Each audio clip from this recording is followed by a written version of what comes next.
Amma bütün bunların hamısından yardımda gedən o proseslərdən xəbərim olduğu üçün mən həmişə öz içərimdə ona qarşı böyük rəğbət bəsləmişdim.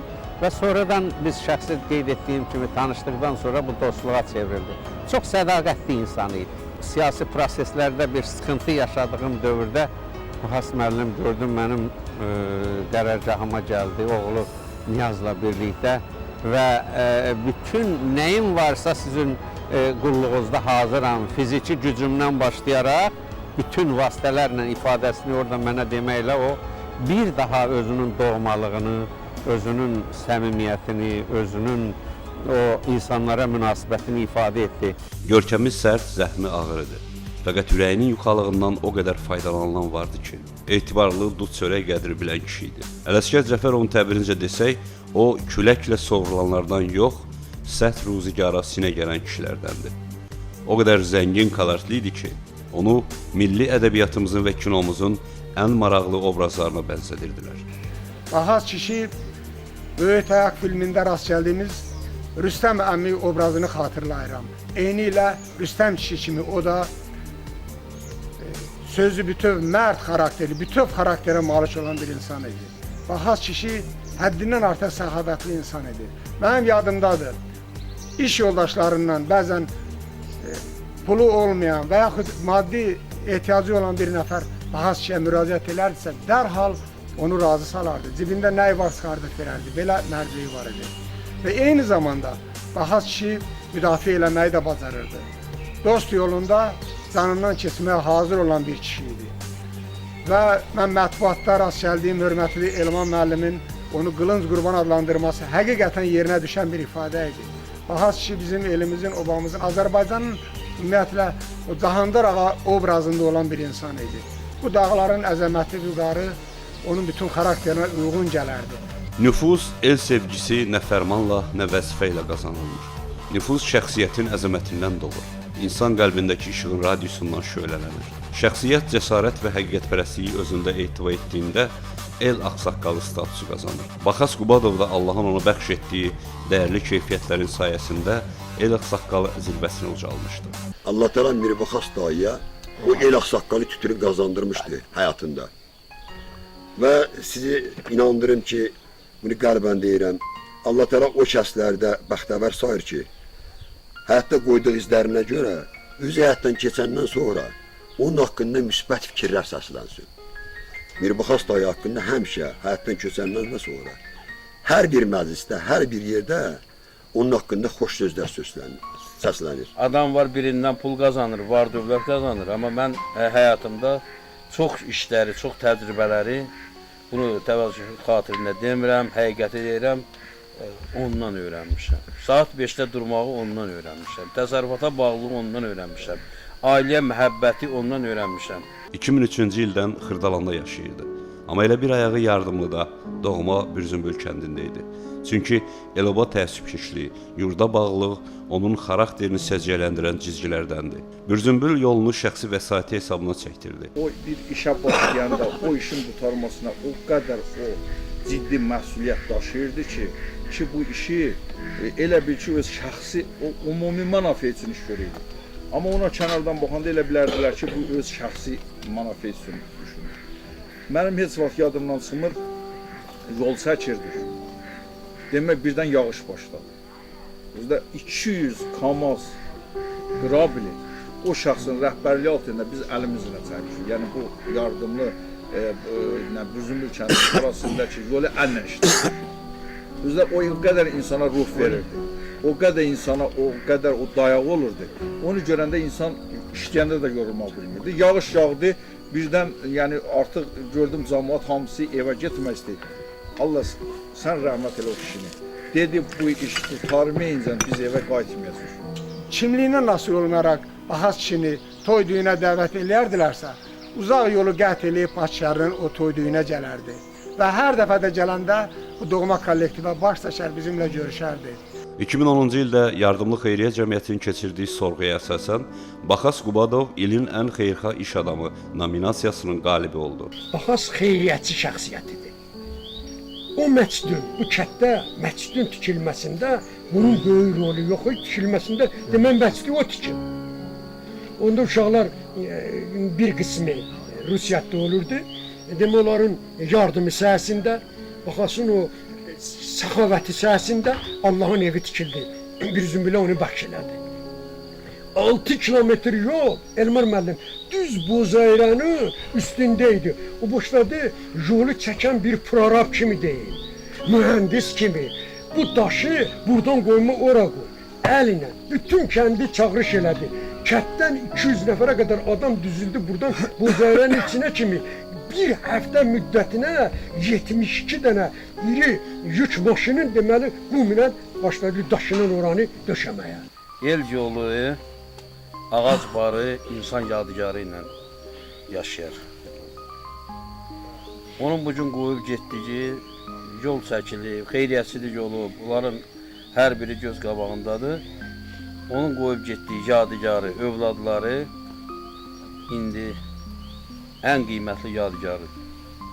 Yaxşılar ölmürlər. Bahas kişi də belə yaxşı insanlardan, adı böyük şərəflə yazılan insanlardan biri idi. Zaman ötəcək, qərinələr keçəcək, illər keçəcək. Lakin Yardımlı rayonunda bayaq saydığım o kişilərdən biri olan Bahas kişinin xatirəsi heç vaxt unudulmayacaq. Zaman keçdi, Baxas müəllimi əvəz edəməyə qadir, onun ocağını yandırmağa qadir, onun o hər kəsin bir içərisində bir şəxsi bayrağı var da, bu bayrağın uca tutulmasını daima təmin etməyə layiq övladları dünyaya gəldi, yetişdi, böyüdü. Hər biri yüksək səviyyədə əxlaqlı, hər biri qətiyyətli, hər biri Baxas müəllimin genetik kodunu özündə daşıyan kişilər böyüm var. Bunların hər biri özü boyda mən deyərdim ki, o kişiliyi, o şəxsiyyəti özü üçün əsas həyat qayəsi seçən kişilərdən biridir. Övladları da sevinirəm ki, Baxasın özü kimi o ata-analarımızdan, dədələrimizdən və nəsillərimizdən gələn dostluğu davam elətdirirlər. Mənim balaca qardaşlarımla dostlar, çalışqan və öz halal zəhmətləri ilə çörəklərini çıxaran gənclərdirlər və bu məni sevindirir. İnanıram ki, onun öz övladlarına verdiyi tərbiyə bir nümunəvi, təşkilatçı və örnək olan tərbiyədir. Bəzən insanlar baş verə biləcək hadisələri öncədən duya bilirlər. Bu Kassandra qanunudur. Əziz giramlərindən birinin toyunda Baxas kişinin ürəyinə daman damdı. Atama gözlərin aydın olsun. Səni təbrik edirəm. Son 513 toy elədin. Allah sənə nəvə nəticə toy qismət eləsin. Bu toyu gözəlləşdirən çox şeylər var.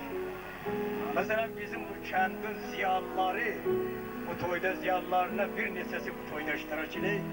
Onlar bu toya gözəlliyi verir, yanaşıq verir, ışıq verir.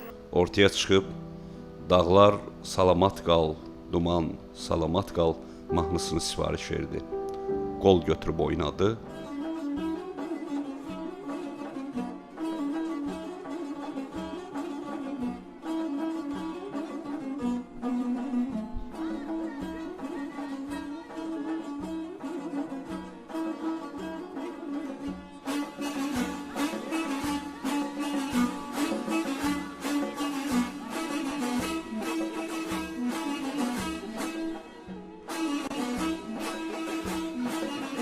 Və zəhmətlə yovrulan, acılı şirinli günlərlə müşayiət olunan, zillətlərin aşırımında bərkiyən, ən ağır məqamlarda sınanan 79 illik bir ömür kitabının qapanmasına bir neçə gün qalırdı. Dağların pələngi şiri də sənsən, şeiri də sənsən, şiri də sənsən, bini, bərəkəti, xeyri də sənsən.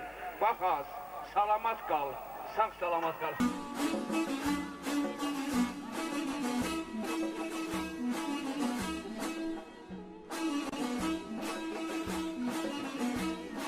Bəlkə bu yerlərə yoy, bir də gəlmədim.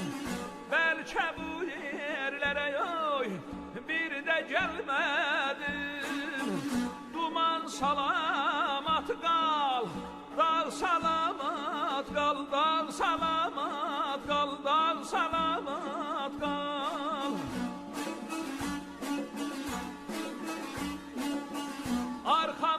su səpir oy, göydə bulutlar. Arxamca su səpir oy, göydə bulutlar. Leysan salamat qal, yal salamat qal, yal salamat qal. Adınım imanım, mənim ay tərlalim, qoy qazanalım.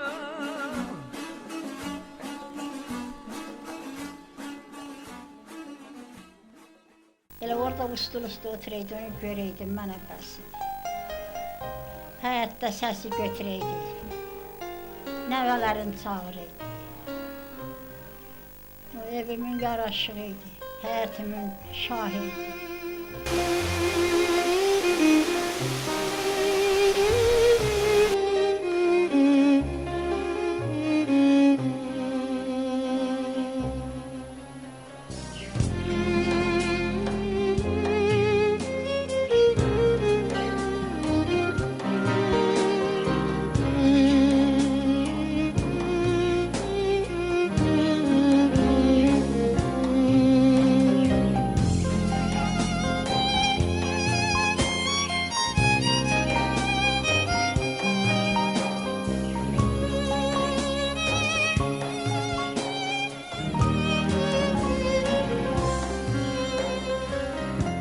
Mən həyatda elə yaşamışam ki, uşaqlarım mən Baxasın övladıyam deməyə utanmasınlar. Mirbaxas Qubadov.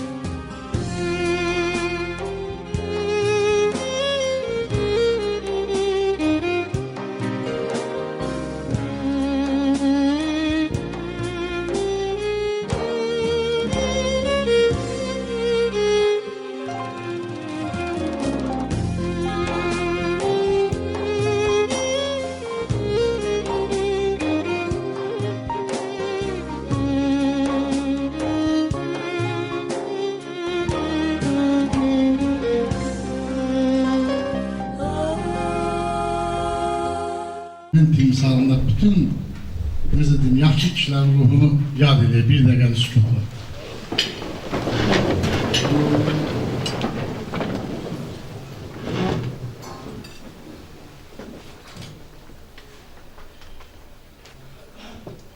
Allah rəhmət eləsin.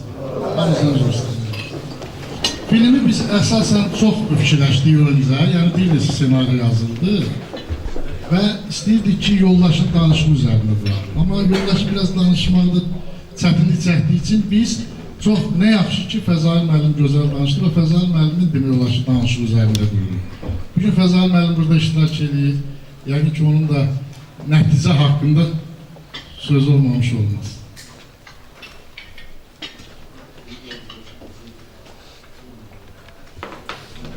Əvvəla bu gözəl bir müqəddəs bayram günündə yığışmışıq. Belə bir filmə baxmaq həm onun ruhu üçün xoşdur, onun ruhunu yad elədik. Həm də hər birimiz bu bayram günündə bir ruha hörmət, ruha diqqət məqamı məni sözünə çəkdi. Üzünüz ağ olsun onun övladlarına deyirəm.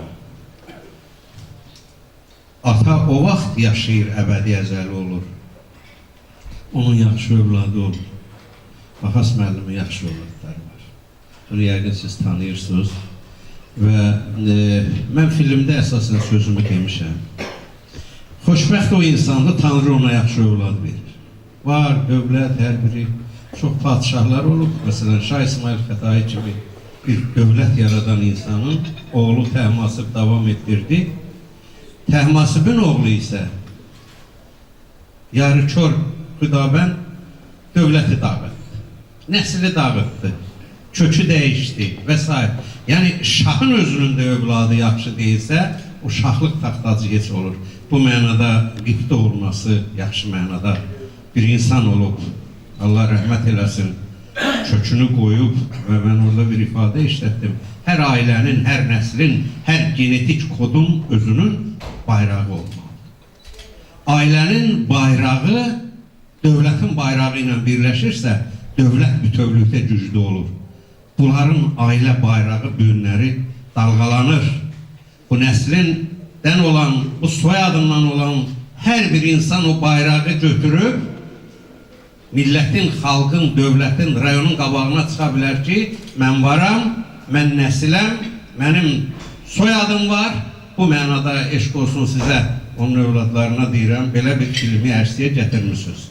Bu sizin üçün orada nə boyda baş daşı qoymuşsunuz, övlad borcunuzdur. Bütün kasıbı da, varlısı da atasına baş daşı qoyur. Amma bunu gündəmə gətirmək, belə bir filmi yaratmaq, siz gələcək nəsillərə, nəsillərdən nəsillərə bir ruh ötürücüsü kimi iştirak etmişsiniz. Sizin nəvələriniz bu filmə baxacaq, sizin nəticələriniz baxacaq, sizin nəticələriniz baxanda o babaları ilə qürur hissi duyacaq. Bu ən böyük nəsil üçün qoyulan bir imzadır. Siz bu imzaya görə sizə təşəkkür edirəm. Nəhayət, Elman müəllim, sən bu öcün bir xırda məclisimiz var idi, orada da dedim. Bizdə çox qəribə bir his var ki, insan qocalmalıdır, saçı ağarmalıdır, beli bükülməlidir, sonra biz ona ağsaqqal deyik. Yox, əslində belə deyil. İndi biz bəyənməsək də Rus dahisi Dostoyevskinin əsərində bir fikrə rast gəlmişəm. Deyir, 27 yaşlı ağsaqqal içəri daxil oldu.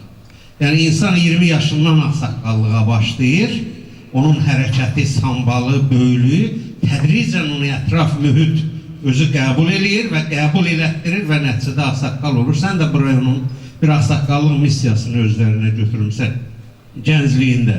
Qüsurlarınla, uğurlarınla, hamısı ilə birlikdə artıq bir ağsaqqal obrazı yaratmışsan. Elə sənin bu işdədəki fədakar əməyin hər bir tərəfindən qiymətləndirilməlidir və mən hesab edirəm ki, bu günləri siz icazə verərsiniz, hamımızın adından Elman Eldaroğlu'na çox böyük sağ ol deyək və onu bir alqışlayaq bu əməyinə. Son olaraq onu demək istərdim. Hər kəsin qəbul etdiyi həyatda bir prinsip var. İndi mən öz prinsipimlə, öz həyata baxışımla, həyat tərzimlə bu məsələyə yanaşmışam. Çoxları ola bilsin ki, mənim o dediyimin içərisində müəyyən məqamlar var, razılaşa bilər, razılaşmaya bilər.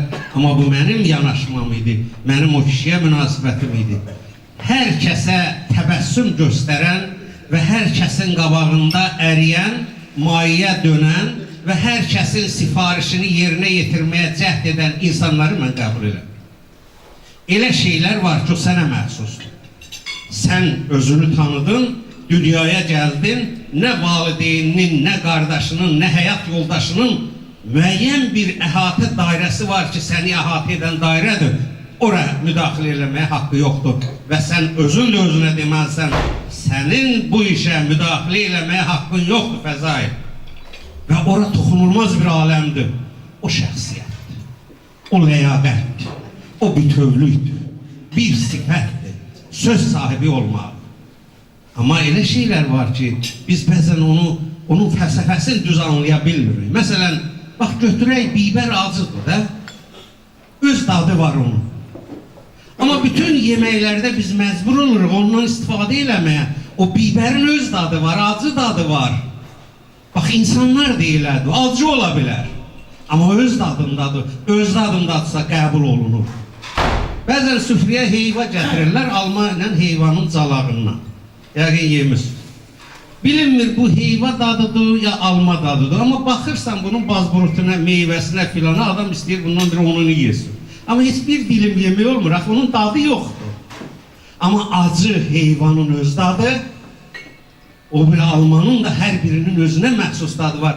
Dadı da qatanda gedir. Şəxsiyyətin də öz dadı olmalıdır. Baxas kişinin öz dadı var idi cəmiyyət. Acılığı ilə dadı var idi. Hökmü ilə dadı var idi. Səmimiyyəti ilə dadı var idi. Bax, buna deyirlər baxas dadı. Bu ailəyə məxsus dadı. İndi mənlə baxasın xarakteri eyni ola bilməz ki, yaxud mənlə başqasının xarakteri eyni olmaz ki, insanın böyüklüyü ondadır ki, öz dadında olsun. Öz dadında, öz qayəsində, öz düşüncəsində, öz əxlaqında, bax onda tanınır. Eyni cür meyvələri yeməklə mən sadə misal deyirəm, fərli olmur, ləzzət eləmir. Amma fərli dadlı meyvələri yeyəndə fərləndirirsən, bu budur, bu budur. O mənada mən Baxas müəllimi, Allah rəhmət eləsin, öz dadında olan bir adam kimi qəbul etmişdim. Bunun da səbəbi o idi ki, mən laf cavan idim, aspiranturada oxuyurdum. 26-27 yaşım var idi. Sumqayıtda bir toyda rast gəldim.